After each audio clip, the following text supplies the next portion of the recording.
Signs can be used to find all the angles and sides of any triangle with the following markings given: angle, side, angle, angle, angle, side, side, side, angle.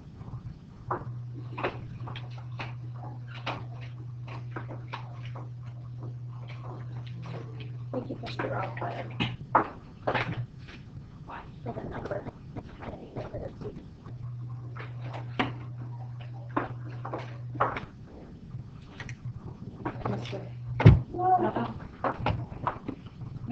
Maybe somebody else copied it for me. Maybe I would ask something.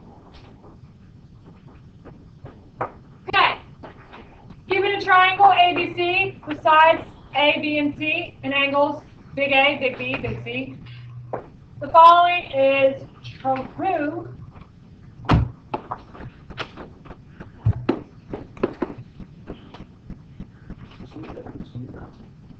Little a over the sine of A is equal to little b over the sine of B is equal to little c over the sine of C. And then you can take the reciprocal of that entire ratio and flip it over. So the sine of A divided by the side A is equal to the sine of angle B divided by side B is equal to the sine of angle C divided by the sine of C. You know, sir. I do say.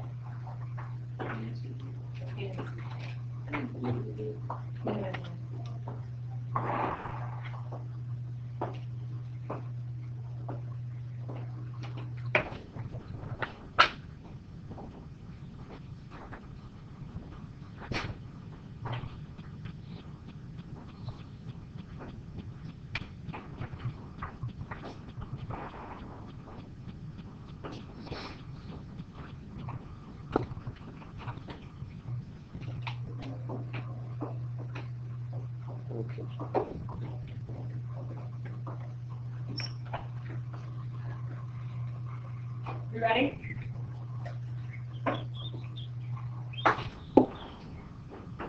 I give you this triangle. A, B, C, B. Side A, side C, side B.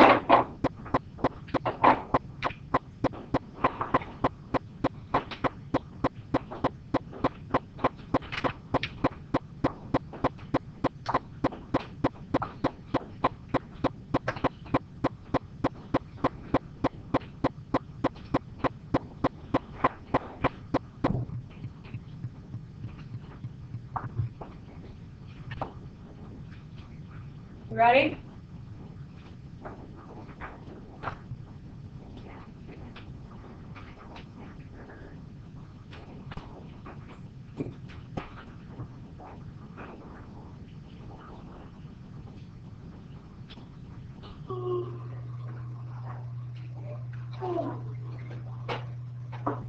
Okay, angle A I don't know, angle B is 28.7, angle C is 102.3 degrees.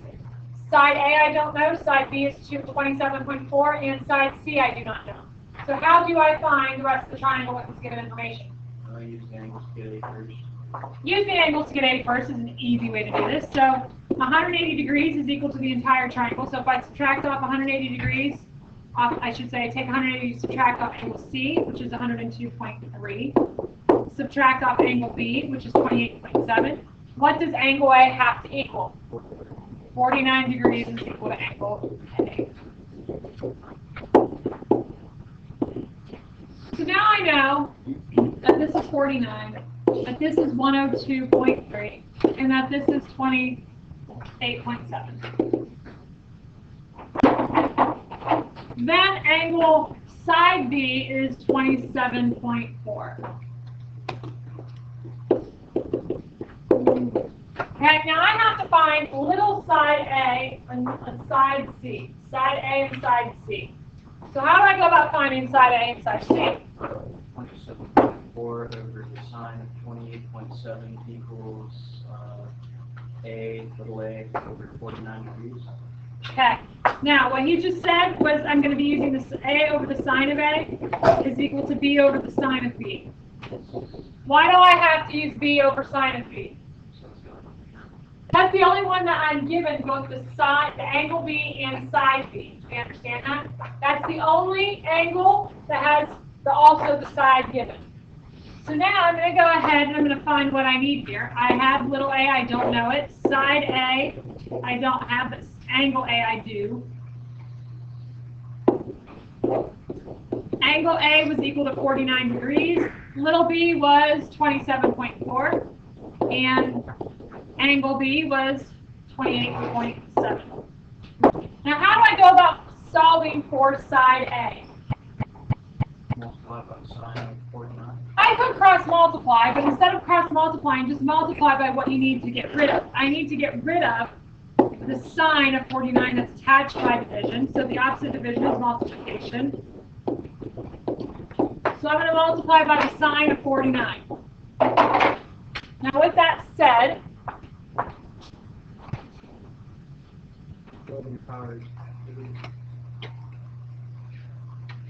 really?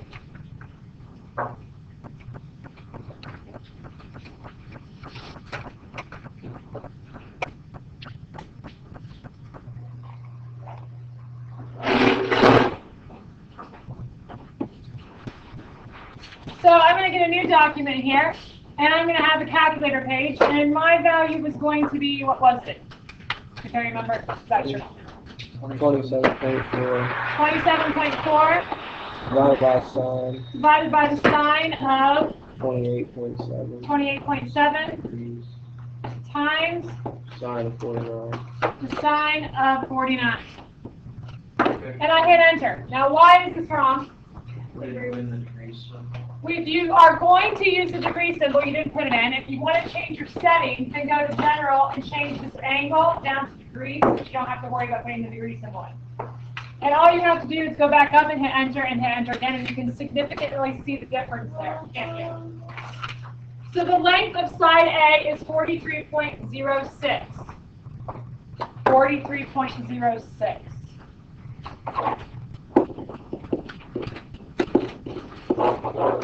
Now how do I find C? Recycle those bad boys. If there's any blank papers before you do that, there's only backs, like the backs. If there's double-sided, I can't use it. But if it is only single-sided, save it so that I can make scrap papers. Love you. Why don't you just use the printed paper? Okay, so now, how do I find C? Ooh, a squared plus b squared is equal to c squared can only be used with right triangles. Are those right triangles? No, it's an obtuse triangle. So therefore, I have to use the law of sine still. So I'm going to use the same thing. B over the sine of b is equal to c over the sine of c. Could I use the other formula, meaning the reciprocal of it? I could. Doesn't really matter. So I have 27.4 divided by the sine of 28.7 is equal to c over the sine of 102.3. I'm saying what I want my hand to write, but it's not right. Now, how do I find c here? C is going to be equal to the sine of 102.3 times that fraction over here. So I come back over to my calculator, and that's going to be 27.4. And actually, I'm going to cheat. I'm going to take this.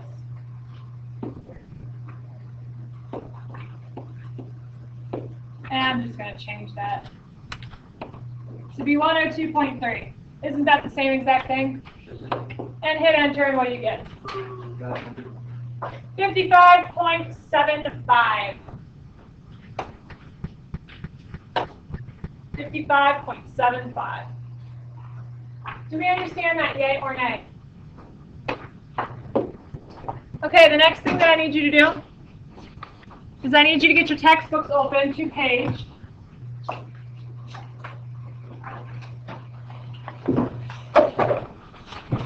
394. Page 394.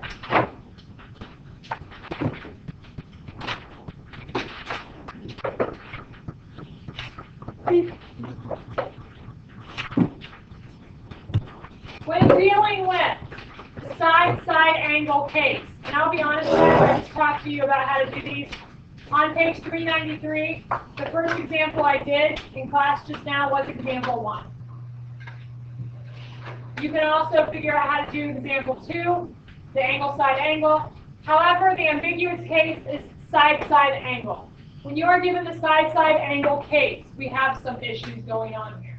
Okay? So, we have two cases. We have when angle A is an acute triangle or when angle A is an obtuse triangle. Okay? Angle A is the given angle in the triangle. When it's an acute angle versus an obtuse angle, you have things that are different. Okay?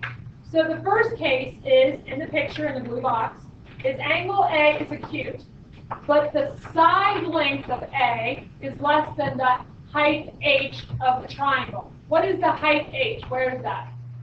The height h is known as the altitude of a triangle. In other words, it's the length from a vertice to make a right angle to the opposite side. Correct? So, with that said, when A is less than h, the possible triangles that can create are none. If A is less than h, you cannot have a triangle with an acute angle A. Does that make sense? Case 2, when A is acute and side A is equal to the height of your triangle, you will have one possible triangle. Case 3, when angle A is acute and side A is greater than side B, then you will have one possible triangle. And the last acute case is going to be when A is between H and B. And that means you will have two types of triangles there. Now, what if A is obtuse? If A is obtuse, then you are going to have to look at the lovely little lengths of side A and side B. If side A is less than or equal to B, then you have no possible triangle.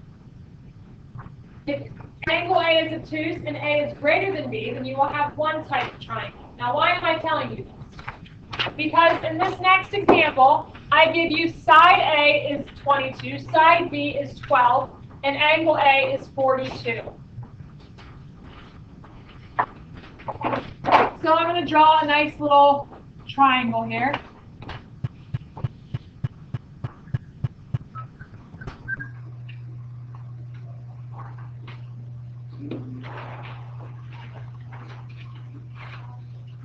There's my triangle.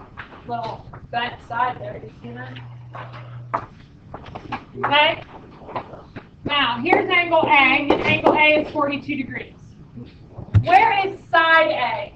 All on the other side. All the way across the other side. So that's going to be 22. If this is B, where is going to be side B? All the way on the other side. And if this is C, then here's little c. Now what we have here is side, side, angle. Do you see that? You have side, side, angle. Now, whenever you draw a triangle, it doesn't mean it's possible. We can all draw a triangle at any measurements. It doesn't mean it's to scale, correct? Just because you can draw it doesn't mean it's to scale. So with that said, my question to you, is it possible to have angle A be acute and to have side A be 22 and B be 12? So you have to ask yourself, when is A acute with angles with side A and B? What do I need to look at there? Is that case 1, 2, 3, or 4 in your textbook? A is greater than B. Why? Because 22 is greater than 12. So what case is A greater than B? It's the third case. Do I have a triangle? Yes, which means can I solve this problem? And you can do it exactly the way we did the last one. Okay? However, I give you another case. A is 15, B is 25, and angle A is 85. So angle A is acute, and A is 15, and B is 25. Now, what's the relationship between 15 and 25? It's less than. So A is less than B here. When is A less than B? Wouldn't I have to know the height to determine this? Possibly, or absolutely. Right? If you look on example 4 in your textbook on page 395, I cannot draw the word a hoop. We all know this, right? My stick figures are counted, correct? So I could draw this, but it's not going to look right at all. So with that said, I'm at least being honest with you. Example 4 on page 395. Example 4 on page 395. Look at that picture. What you actually have to do is try to draw an 85-degree angle. Well, here's a 90-degree angle, which means there's an 85-degree angle. Okay? This is going to be 25, and this is going to be 12. My height is going to be what? I drew it right. Example 4. 15, not 12. Okay, sorry.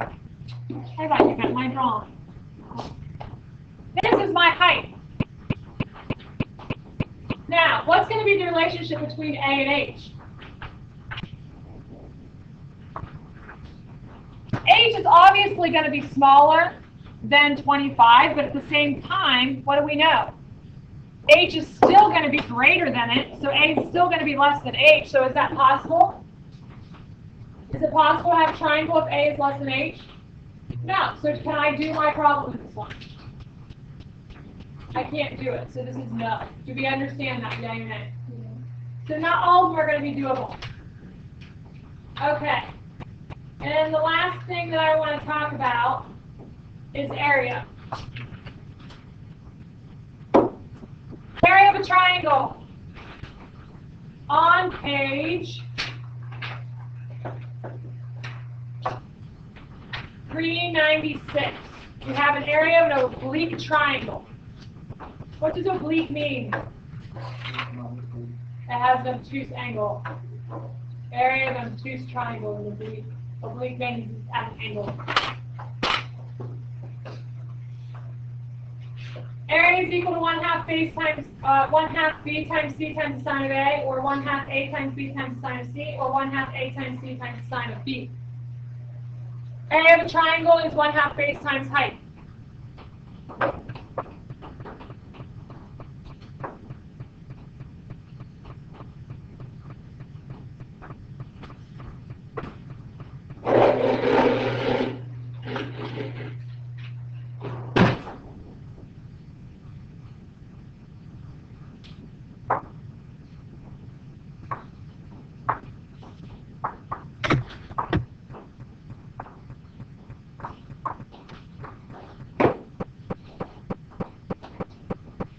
All in there. All in there. That all has to go in there yet? What's up there? Yeah, but what I mean in that binder. There's no more things. Do I need another binder though? Do I have a lot more paper to be done?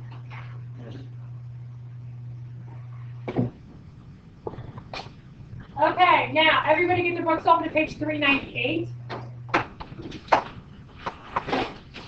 To use the area formula, it's simply plug and chug, is it not? It is simply plug and chug. So, problems 1 through 14, use the law of sines to solve the triangle. So for problems 1 through 14, you can solve the triangle. For problems 15 through 20, that's going to be your side-side angle case. Side-side angle. Side-side angle. Do we all see that? How do I know that side-side angle? Because they give you angle A with side A, and then B that's going to be in between it. Right? So you have no choice for it to be side-side side. So you're going to have to compare A, B, and H to be able to determine if it's possible. Then problems 21 through 25 is said find the area of the triangle having the indicated angle and side. So all you have to do is plug and chug into your area formula. Any questions over tonight's homework? Pretty easy stuff, right? It's not difficult material. It's truly not. Okay? Yay. Fingers, yeah. We need these. Hold on.